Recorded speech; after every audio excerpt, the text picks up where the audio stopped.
ওই যে বললাম যে বাজেটটা রেখেছিলাম, সেই বাজেটটা তো আমি মানে অনেক কিছু দেখেও এসেছিলাম যে এটা কিনবো এটা কিনবো, দু একটা জিনিস কিনেছিও, মানে কিনি নাই তা না, দু একটা জিনিস কিনেছি, কিন্তু মেইন কেনাটা বাকি ছিল।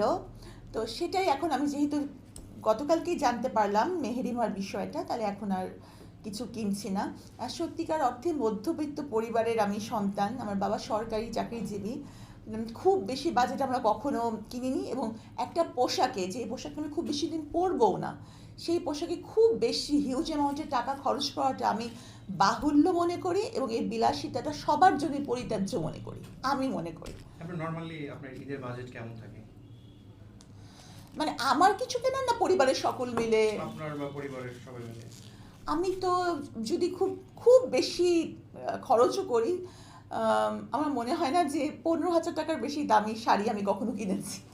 আমি বলি কেউ যদি আমাকে গিফট দেয়, আমার মা যদি দেন তাহলে সেটা ঠিক আছে, কিন্তু নিজে জীবনেও না, আমি এর চেয়ে বেশি টাকা দামের শাড়ি জীবনেও কিনবো না। দামি গিফট দিলে ঠিক আছে, কিন্তু কেউ যদি দেয়, যেমন আবার আবার আমি তো সব আত্মীয় স্বজনরা বিদেশ থাকে, তারা যদি কিনে দেয়, গিফট করে, ঠিক আছে, তাও আমি বলি যে আমাকে এত দামি জিনিস দিবা না, এগুলো আমি পছন্দ করি না। কারণ একটা শাড়ি পরে একটা ছবি তুললাম, ব্যাস এটা হচ্ছে পুরানো হয়ে গেল বা ভাইরাল হয়ে গেল ওই ড্রেসে, আর ওই ড্রেস পরে তেমন কোথাও যাওয়াও যাচ্ছে না, তো কেন আমি এটার পিছনে এত টাকা খরচ করব? এই টাকাটাতে অনেক কিছু করা যায়, অনেক কিছু করা যায়, মানে আমি এটা মনে করি। সেক্ষেত্রে কি করে থাকেন? এই যে বললেন যে একটা ড্রেস ভাইরাল হয়ে গেলে আর পরবর্তীতে এটা ইউজ করা যায় না, মানে ওই ড্রেসটা ওই কি করি, ড্রেসটা কি করেন? রেখে দিই অনেক দিন পরে আমার মনে। আর বেশিরভাগ ড্রেস, যে শাড়ি, এগুলো তো আমি দিয়েই দিই মানুষকে, মানুষজনকে দিয়েই দিই। শেষ নাকি?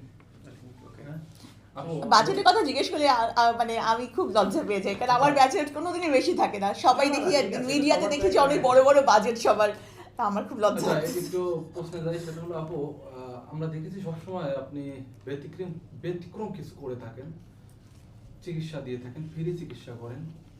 তো আপনি যেহেতু একজন ডাক্তার, ডাক্তার হিসেবে কেউ যদি আপনার কাছে ফ্রি ট্রিটমেন্ট নিতে চায়, অসহায় ব্যক্তি আছে, অনেক গরিব মানুষ, যেমন আপনি সবসময় গরিব মানুষের পাশে দাঁড়ান, তো এরকম যদি অসহায় মানুষ এসে আপনার কাছে চিকিৎসার জন্য দ্বারপ্রান্ত হয়, তো সেক্ষেত্রে আপনি কতটুকু তাকে ফ্যাসিলিটি দিবেন? যেমন ধরেন আমি কিন্তু সার্জারি করি, আমি সার্জন। সার্জনদের ক্ষেত্রে কিন্তু কোনো কিছু ফ্রি করা সম্ভব না।